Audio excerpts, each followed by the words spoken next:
You're about to step back into the golden age.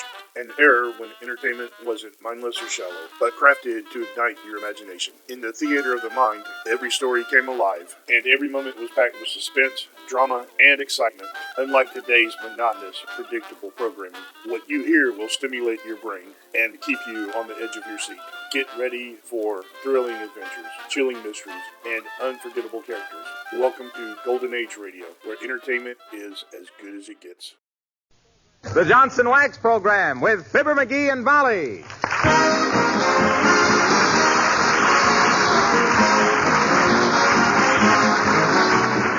The makers of Johnson's Wax and Johnson's Self-Polishing Glow Coat present Fibber McGee and Molly, written by Don Quinn, with songs by Martha Tilton and the King's Men, and music by Billy Mills. The show opens with the National Emblem March.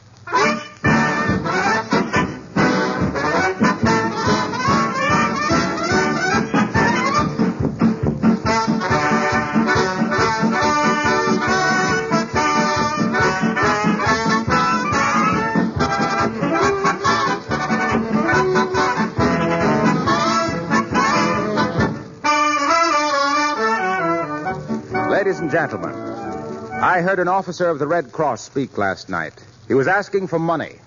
He said in part that it was customary these days to preface a request for help with an apology, but that he wasn't making any apology. Neither are we. The Red Cross needs $50 million, urgently and immediately. Now, for 130 million people, that's the price of a few cigars or a lipstick. The Red Cross is always ready to help in times of war and disaster, and from now on, the demands upon them will be great. But we are a great nation, so let's give till it hurts.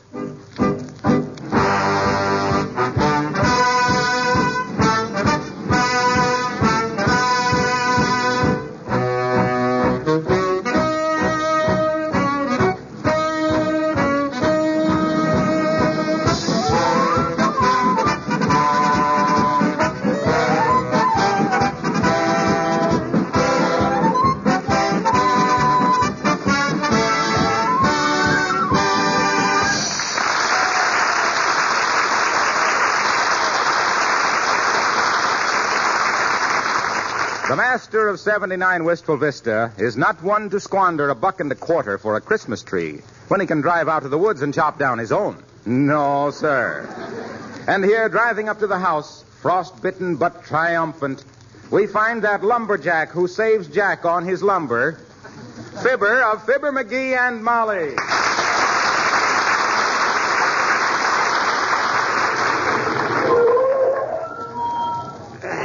Gotta get them brakes fixed. Boy, am I cold. Well, come on, Christmas tree. Come to Papa. You got a new home.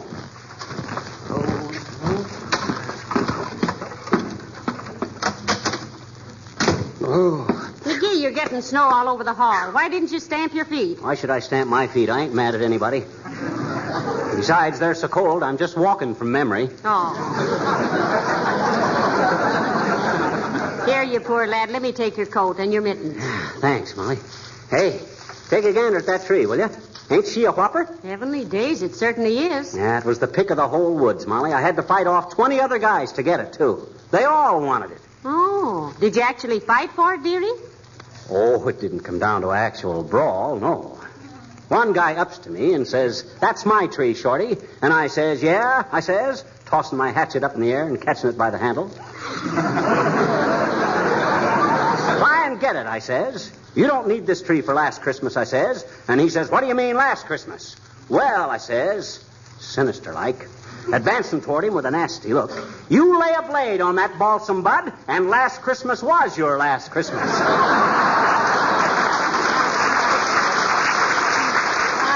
Good for you, McGee. Did he go away then? No. He started swinging his axe at me. And just then I noticed that this tree, which was a little farther along and was even bigger and better. Oh, yeah. So I just sneered and walked away. Double time. Well, it certainly is a big one. What'll we do with it after Christmas? Hollow it out and make a canoe? Shucks now, Molly, just because... What took you so long to get it home? You know, you've been gone 6 hours. Well, I had a blowout on the way back and had to stop and buy a new second-hand tire. Oh. Cost me $7. Where's the hatchet? I lost it in the snow, but I know just where it is, and next spring when the snow melts, I'll get... Oh, my gosh. What's that? Oh, it's that window in the dining room. I opened it because it was so hot in here, and it won't stay open. No. Well, I'll fix it when I get time. By the way, what time is it? It's after 4. Why? Where's your wristwatch? Well, I took it off to chop this tree down and forgot all about it. All right. Then when I went back to look for it, it had snowed some more and covered it up. Well, that's fine. A $30 wristwatch, a $2 hatchet, and a $7 tire. $39 for a 98-cent Christmas tree. Oh, happy Yuletide.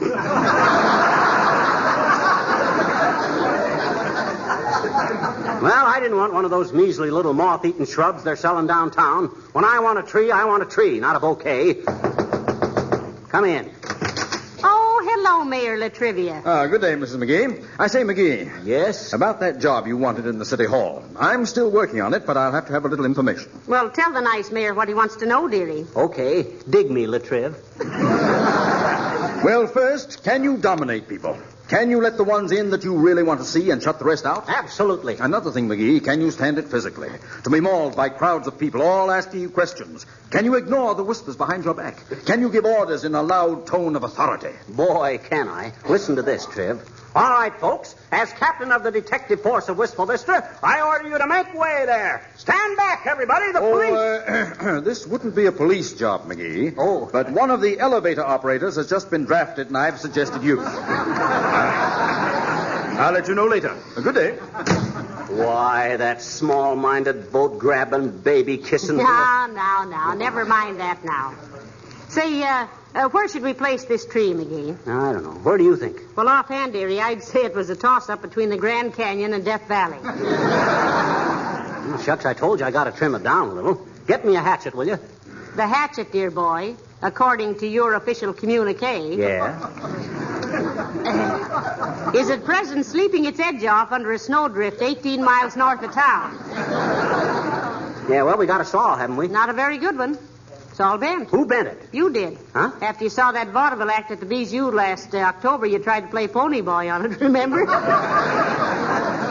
Well, I guess it'll still work. Say, it's awful hot in here. Yes, it is. I'll open that dining room window again. Okay. The thermostat on the furnace is out of order, and I've got to get it fixed. Boy, am I tired. But what a tree.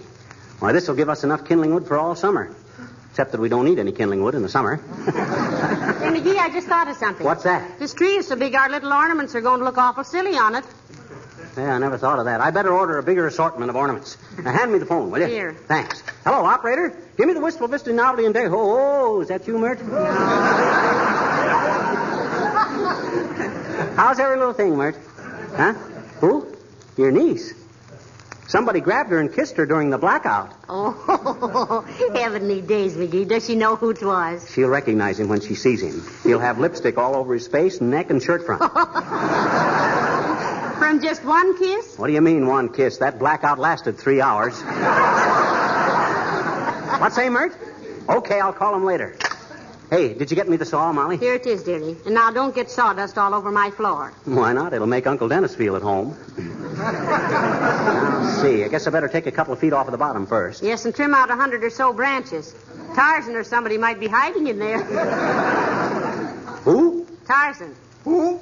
I said Tarzan. Who? Oh, stop it, McGee. That's I not didn't very say funny. anything. You says Tarzan. Who? Tarzan. Who are you shouting at? Who? Hey, what the? McGee, it's an owl. He's in that tree. Huh? Look, up on the 4th branch.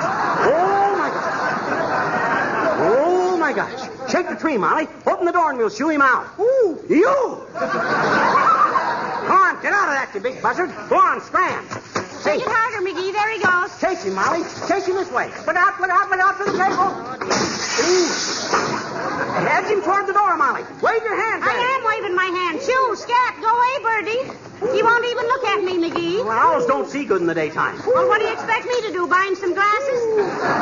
Hey, ooh, there he goes. Go on. Beat it. Scram. Woo-hoo.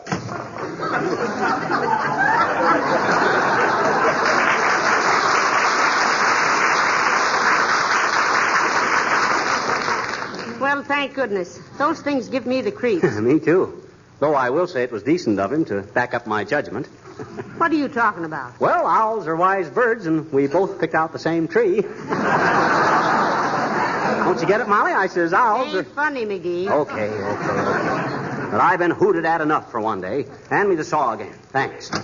Now... Hello there, daughter. How's about... Hey, what you got there, Johnny? Christmas tree? Oh, no. We buy our firewood on the hoof, Mr. Oldtimer. What's on your mind besides that Daniel Boone cap, old-timer? Just wanted to know if you could come out and play. Some of us kids are building a snow fort in that vacant lot up on the corner. Having a peck of fun. No, thank you. We've got work to do, Mr. Oldtimer. I'm afraid you'll have to romp in the snow without us. Oh, gee, kids, come on. We wanted to choose up sides and play Yanks and Japs. Only nobody wants to be a Jap. Well, we haven't got time to play now, old-timer. I got to trim this tree before... Then you got a corncob pipe we can have, Johnny.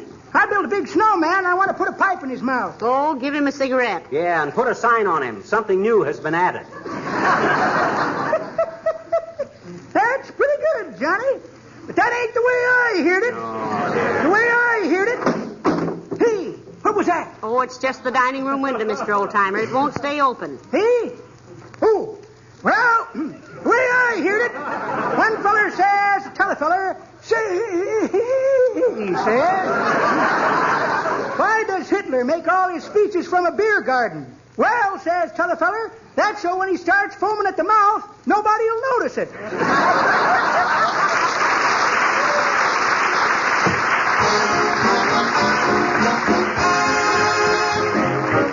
Martha Tilton sings Thank Your Lucky Stars and Stripes.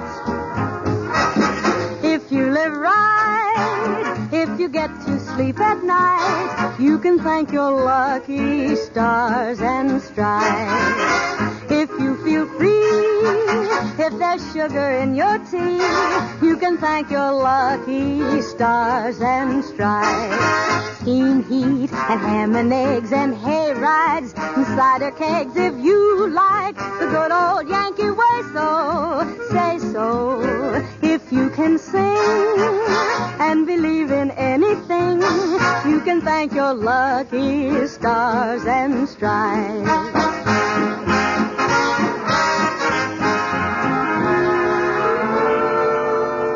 Do you like it here? Don't you think this country is swell? Do you want to cheer? Ring the Liberty Bell. Well, if life is gay, if there's fun on Dollar Day, you can thank your lucky stars and stripes.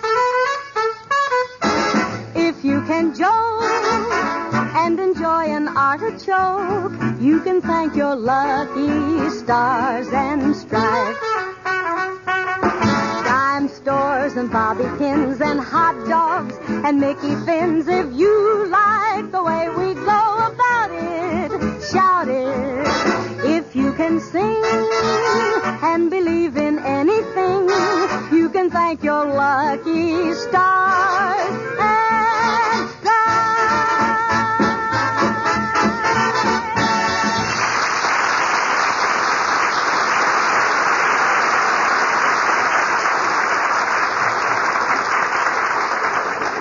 Oh, they cut down the old pine tree, and they hauled it away to the mill to make a nice Christmas tree just for Molly and me. Huh? Goodness sakes, do you have to sing with your sawing? No, I don't have to, but it helps. Hey, how does it look now, Molly? Beginning to shape up pretty good, eh? Yes, if you like that shape. It's pretty lopsided. It is? Where? Oh, yeah. Sure. Well, I can trim that side off a little more. It's a good thing I got a big tree to start with, you know it? Well, Yeah. listen now, try and be a little quieter. Uncle Dennis is upstairs taking a nap. That guy's always taking a nap. And I just found out why he wanted that old brass bed brought down from the attic, too. Why? Well, I peeked in on him the other morning, and there he was, sound asleep, with one foot on the brass footrail and a happy smile on his pretty little face. Now, let's not start on poor Uncle Dennis again. He's a gentleman and a scholar. He ought to be a scholar. He's had more teachers than anybody I ever knew. Oh, I cut down the old pine tree, and I hauled it away in my car. McGee, there's somebody at the door. Who? I don't know. Let me peek. Oh, it's Mrs. Uppington. Oh, not the Mrs. Uppington, the choicest crumb in our upper crust. Yes. And wearing a hat that was made in a hurry by a cross-eyed milliner wearing boxing gloves. Come in, Abigail, darling. How do you do, my dear? And Mr. McGee. Hi, Uppy. Please excuse the mess in here, Abigail. McGee is trimming the Christmas tree. Oh, how fascinating. I simply adore the scent of freshly cut lumber, really. It's so invigorating and so outdoorsy, you might say. Yeah, I might say that if I carried my handkerchief in my sleeve. Say, I didn't know you were such a lover of the great open spaces, Abigail. Oh, my dear, I used to simply spend all my time at my hunting lodge in Maine. Roughing it, you know. Ever hunt any moose? McGee. Watch your commas, dearie. Well, did you, Uppy? Oh, no, I was never much of a Nimrod, Mr. McGee. We called it a hunting lodge because we were always hunting a fall for bridge. But you really ran wild up there, Uppy. Don't pay any attention to him, Abigail. You know, he thinks he's a great woodsman because he shot a bear in Alaska last summer. Well, that was something. If you ever walked through a dark forest with the feeling that something was creeping up on you, ready to pounce any minute, and suddenly... Wow! Help! He got me! Shoot him! Take it easy, McGee. Huh? Take it easy. It's just the window in the dining room. It won't stay open, Abigail. But say, where did you get that hat? I haven't been able to take my eyes off it. Oh, do you like it, my dear? She didn't say that. She just says she couldn't take her eyes off of it. I tell you, it's just darling, Abigail. Oh, I'm so glad. That's exactly why I dropped over today, my dear, to see if you liked it. Do you, Mr. McGee? Well, confidentially, Uppy, and since I'm a plain-spoken man, I think it's the worst monstrosity ever placed on a human head. Oh. It would make a Zulu medicine man swallow his spear. Oh, splendid. I'm a success. What? I just said to myself, if Mr. McGee likes it, I will simply have to give it to my cook. That man has less taste than a nightclub salad. Thank you, Mr. McGee.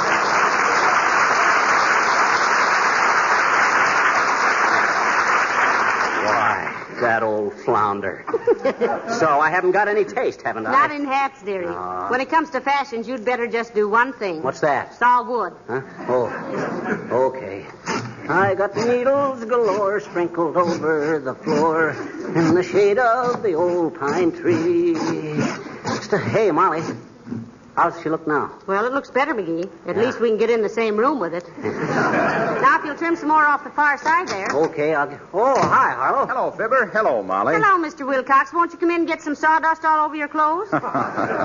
Say, what goes on here anyway? I went out and cut down my own Christmas tree, Harlow, and now I got to shorten the sleeves on it a little. Well, you sure got the room in a mess, pal. You've got enough loose branches around here to bed down a rhinoceros. Well, lie down and we'll try to make you comfortable.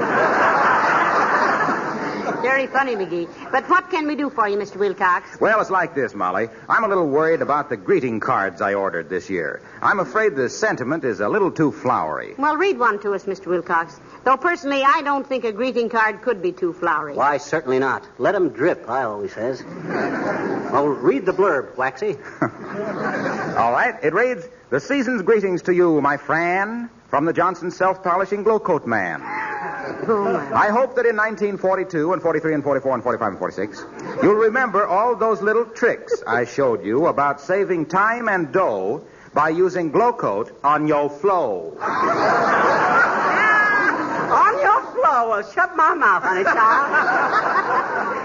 You shut it, dearie. Continue, Mr. Wilcox. How it saves your linoleum and keeps it clean with a lovely gloss and a dandy sheen. Eliminates rubbing and buffing, too. And in 20 minutes or less, you're through. Just pour some out and spread it around and let it dry. And then you've found the color and pattern have come to life.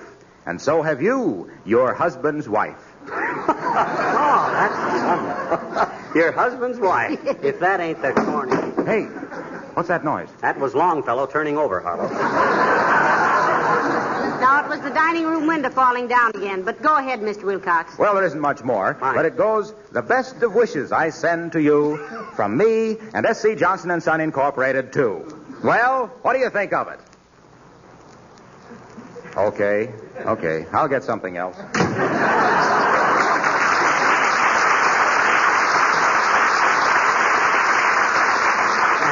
Naive character, isn't he, Molly? How naive. Oh, I was talking to him one day, and he looks all around to see if anybody was listening, and then whispers to me that Santa Claus didn't really live at the North Pole. He said he really lived in Racine, Wisconsin. Say, that tree's getting awfully small, McGee. Better not trim it much more. I know, but I decided that it would look a lot better up on the piano. Well, that'll be nice. Yeah. Then it'll be out of the way. Yeah, that's right. I'll go out and fix that dining room window. Okay. Oh, I cut down the old pine tree, 'cause the ones at the store were not free. I told the man at the store, there's a knock at the door. I wonder who that could be. Come in. Oh, hello, Mr. Wimple. Hello, Mrs. McGee. How are you today, Mr. McGee? Fit as a fiddle and ready to play humoresque, Wimp. Old shrimp, what's it with you? I just dropped in to say goodbye for a couple of weeks, is all. Oh. I'm spending the holidays in Chicago with Mama and Papa. Oh. Is your wife going with you, Mr. Wimple? Who, Sweetie Face? Uh-huh. No, she has to stay here and knit. Knit? Can't she knit on the train? Not so good, Mr. McGee. She broke 3 ribs wrestling with a policeman, and the doctor says she'll knit much better at home. Well, what on earth was she doing wrestling with a policeman? Oh, she is the instructor at the police gymnasium, Mrs. McGee. The whole force is just crazy to study with her. At least, I think they are. I'll bet you'll miss her, Wimple. How much? How much will you miss her? No, how much will you bet? Oh, I shouldn't say that, I suppose. Sweetie Face is really a wonderful woman at heart, if any, and I doubt it. Well, we'll call on her while you're gone, Wimple, and see if there's anything we can do. Yes, we might take her some fruit or something. Oh, I wouldn't advise it, Mrs. McGee. Last time Sweetie Face was sick, some people took her some flowers, and she threw them in their faces. Oh, don't she like flowers? Yes, she loves flowers, but she hates people. Well, goodbye, folks, and Merry Christmas. And to you, Wimple.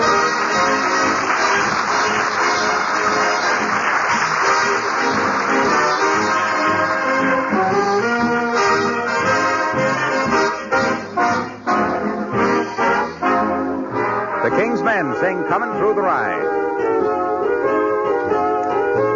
If a body meet a body coming through the rye, if a body kiss a body, meet a body cry. Every laddie has a lassie, may they say, yet all the lassies smile at me, coming through the rye. If a body meet a body, coming through the rye, if a body kiss a body, need a body cry.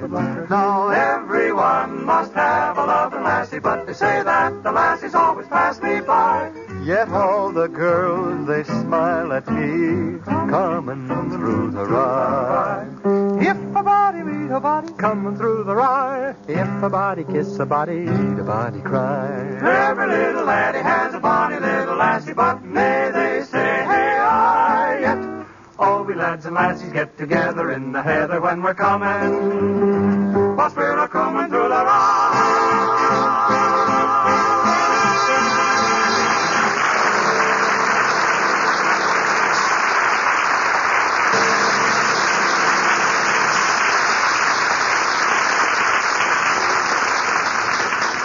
Trumpeter, what are you sounding now? McGee, haven't you got that tree fixed yet? No, but it won't be long now, Molly. Anyway, I hope not. This saw is getting duller than a bus trip to Bloomington. Well, is it still awfully hot in here, McGee? You're asking the wrong man, Mrs. McGee. I'd be hot right now if I was up to my clavicle in ice cubes. This is a warm work. Well, I hate to keep that dining room window open, but the thermostat on the furnace simply won't work. Say, have you been monkeying with that, McGee? Who, me? Yes, you. With the thermostat? Yes. Why should I have been monkeying with the thermostat? That's what I want to know. Heck, I don't know anything about a thermostat. I know that, too, but did you monkey with it? When? Anytime.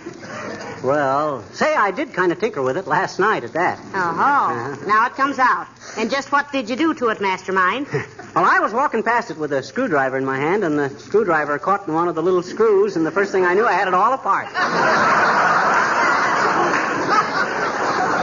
Wonderful little gadget, too. McGee, I don't know what I'm going to do with you. That's a coincidence, Molly. I don't know what I'm going to do with this little dingus I took out of it either. I couldn't find any way to get it back in there. Well, why didn't you tell me so I could call the furnace man? Oh, I was going to fix it myself when I got time. I'm pretty ingenious with mechanical stuff. You know that. Oh, sure. What happened when you fixed my percolator? What you mean? It throws coffee across the room like a fire extinguisher. And my electric toaster. Oh, well. I have to fix breakfast wearing a catcher's mitt. Oh, well. No machine is perfect. As soon as I finish with this tree, I'll fix it. Stop a while and listen to my... Well, you go ahead and I'll go open that dining room window. Okay. For the... Come in. Hi, mister. Oh, hi, sis. What you doing? Who what you? Sis, I'm currently engaged in giving this deposed monarch of the forest a cross-cut massage. I says I'm doing a little whittling on this Christmas tree. Look, do you always drink your milk like a good girl? Sure I do, I bet you. Why? Well, you better, that's all. Take a look at this saw. Only 3 years old, and its teeth are all shot. Let that be a lesson to you. Okay, mister. Now, I wish you wouldn't bother me anymore now. I got to finish this job and get the sawdust swept out. Gee, you know it smells dandy in here. Sure it does. No nicer smell in the world than a cedar tree. It's one of nature's lures to get us out into the great outdoors. Gee, is it? Honest, mister? Sure it is. You got to realize, sis, that there's a reason for everything in nature. Oh. What's nature's reason for spinach, huh?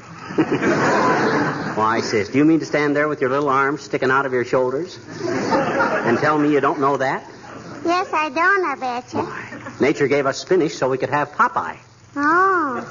Gee, I guess I never thought of that, mister. Nature is wonderful, isn't he? She.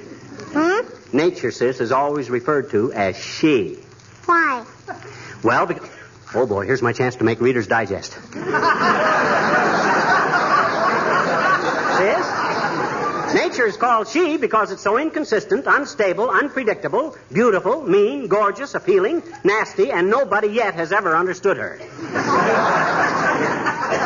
You think the Reader's Digest would like that? Well, don't you? The name of the magazine, mister, is Digest, not Heartburn. So long now.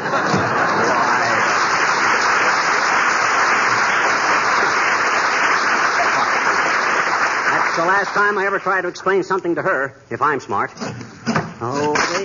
Uh-oh. Aha. Now we're getting someplace. Now to cut her down on the sides. Now trim the ends a little bit. Let's get her off there. Oh, heavenly days, there goes that window again. You don't have to worry about it anymore, Molly. Here's a nice stick I made for you to prop it up with. Oh, fine, dearie. Just the thing. Yeah. Thank you. Oh, forget it. It's nothing that any red-blooded American boy couldn't Say, have it done. was very thoughtful of you now, McGee. Say, Yeah? what became of the Christmas tree? That's it. I got her trimmed down a little too fine. Well, that's that, I guess. Now to go to work on that thermostat. No, don't do it, McGee. Folks, day after day and night after night on this program and others for the past 2 weeks, you've heard urgent requests to buy defense bonds and defense stamps. It's getting a little repetitious, isn't it? Well, it's going to get more repetitious. We're going to say it again and often and loud. This is not an invitation to a tea party or a bingo game. This is war, and we've got to do something about it. It's going to cost a lot of money to win it, but it would cost a lot more than mere money to lose it. Now, don't wait for somebody to come to your door selling bonds and stamps. Get down to your bank or post office and lay it on the line. This isn't the other fellow's fight. It's yours and mine. So here it is again. Buy defense bonds and defense stamps. Yes, and if you live in Canada, buy war saving certificates or victory bonds. Good night. Good night, all.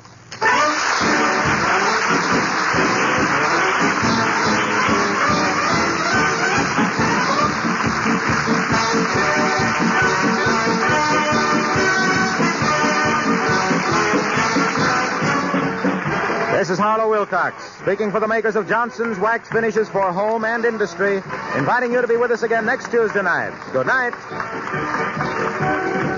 Welcome to Golden Age Radio, rumble.com/C/GAR. Visit veteransradioministry.com for more videos like this.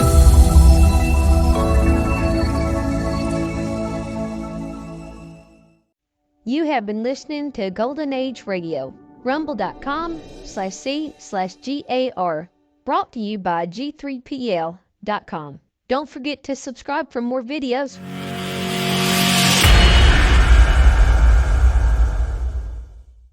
I would like to extend my sincere gratitude to Old Time Radio Research Group for their remarkable efforts in preserving and archiving the captivating world of old time radio programs.